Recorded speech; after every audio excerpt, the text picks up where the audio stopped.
recharge those batteries. The count continues. A note now, shortly after liftoff. 1 minute.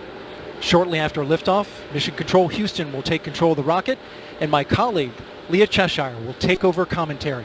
T-minus 50 seconds and counting. Coming up at T-minus 33 seconds, the GLS will hand off control to the ALS. This is the autonomous launch sequencer. On board the rocket, it will take over command and control of the rocket. But the ALS will check, make sure there's no holds coming from the ground up until T-minus 2 seconds. GLS, go for ALS. And we are go for ALS. The Space Launch System is now counting down to liftoff of Orion on its maiden voyage to the moon. Launch team can no longer recycle the count. Sound suppressor water now 15. Flowing under the ML. And here we go. 10. Hydrogen GLS. burn-off igniters initiated. 7, 6, 5. 4-stage engine start. 3, 2, 1. Boosters in ignition. And liftoff of Artemis 1. We rise together back to the moon and beyond.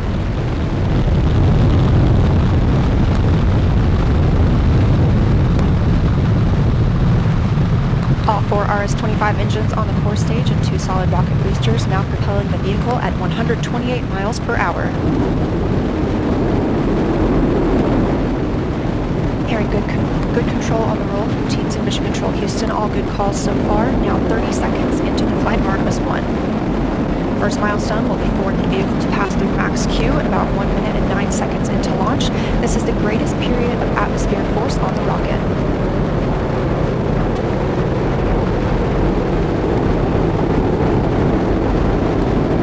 Now traveling 607 miles per hour.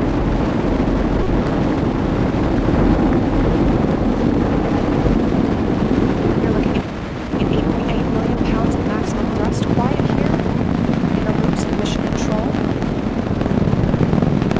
Full core stage engines are throttling down ahead and passing through max Q.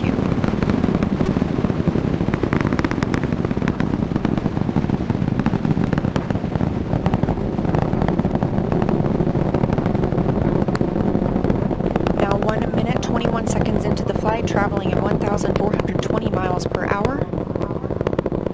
The 4 core stage engines are back at maximum thrust.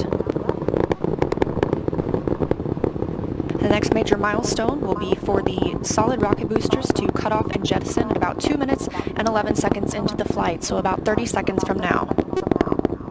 Again, quiet here in Mission Control Houston as teams continue monitoring the flight of Artemis 1.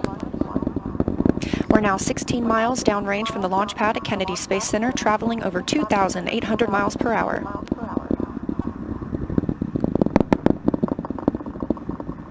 Standing by for solid rocket booster jettison and shortly thereafter.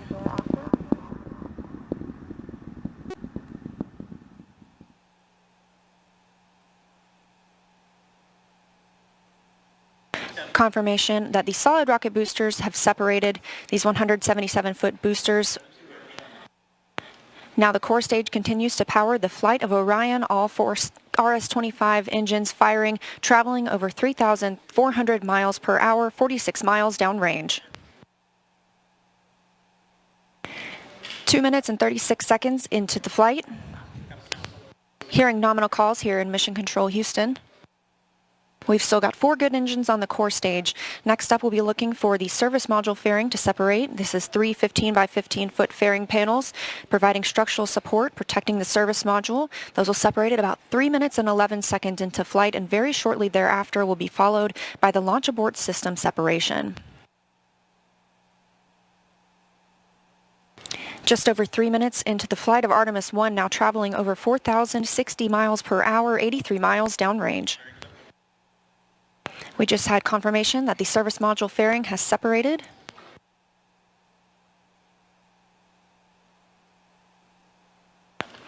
And that the launch abort system pyros have fired, separating those from Orion as well.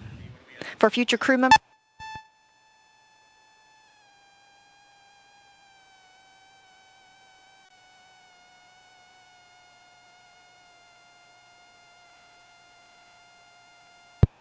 We just heard the call for 3-engine press, meaning if SLS were to lose an engine at this point in the mission, we could still achieve a nominal mission. We would just have an extended main engine cutoff time. However, we still have 4 good engines, all at maximum thrust right now, powering the first flight of Artemis at 5,200 miles per hour, 148 miles downrange.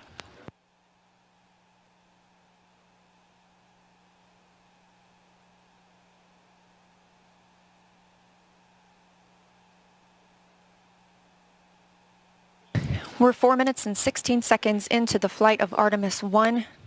So far, we've had a clean ascent.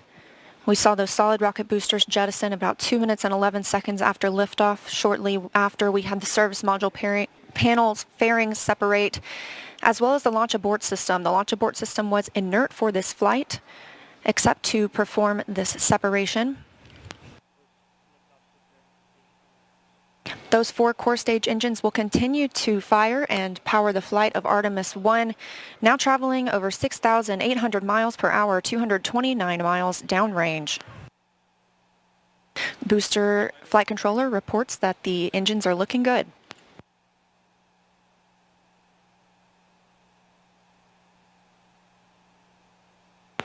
Our core stage main engine cutoff time is about 8 minutes and 3 seconds. We are now 5 minutes and 11 seconds into the flight, 7,656 miles per hour. Again, 4 good core stage engines, those 4 RS-25 engines. The last time those core stage engines flew, they were taking space shuttles to orbit, and now with upgraded capabilities, they're launching the future of human spaceflight.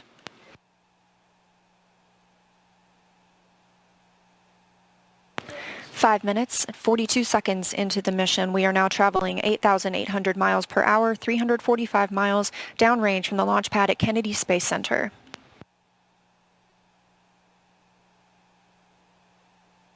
Again, we are anticipating core stage main engine cutoff at about 8 minutes and 3 seconds.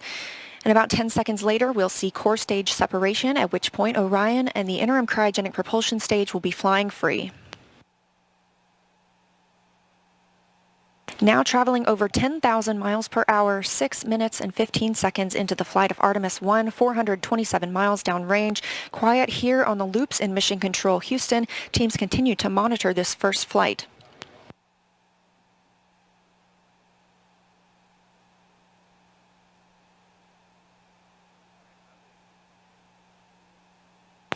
About a minute and a half now until that core stage main engine cutoff time. Our 4 core stage engines continue to fire at maximum thrust.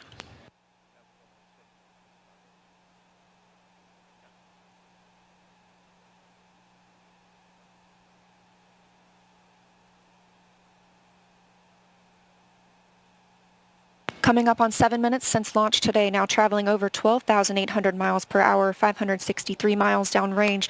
Again, still quiet here in Mission Control Houston.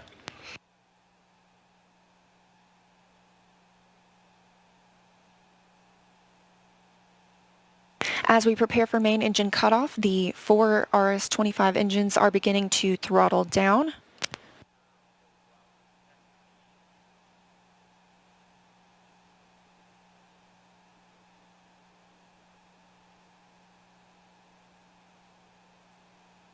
"30 seconds now until core stage main engine cutoff. All 4 engines continue to throttle down.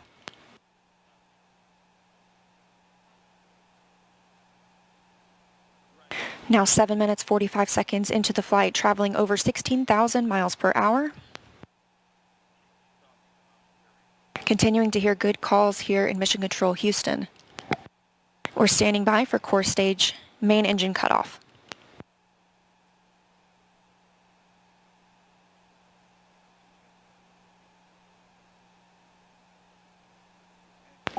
And we have confirmation of core stage main engine cutoff. Orion is now in Earth's orbit. The flight dynamics officer reports that we have a nominal main engine cutoff. And we just heard the call for core stage separation. That means Orion and the interim cryogenic propulsion stage are now flying free from the core stage of the Space Launch System. The next milestone will be solar array deploy approximately 18 minutes after liftoff. But before Orion stretches its wings, let's check back in with our friends at Kennedy Space Center and hear all about what it was like to hear the rocket roar off the launch pad. Megan and Kayla, I've got to hear all about it. Well, if you're just joining us, welcome to NASA's Kennedy Space Center, where we just watched Artemis 1 launch, our first step towards our next adventure into deep space. As Leah said, I'm NASA's Megan Cruz, and this is NASA astronaut Kayla Barron.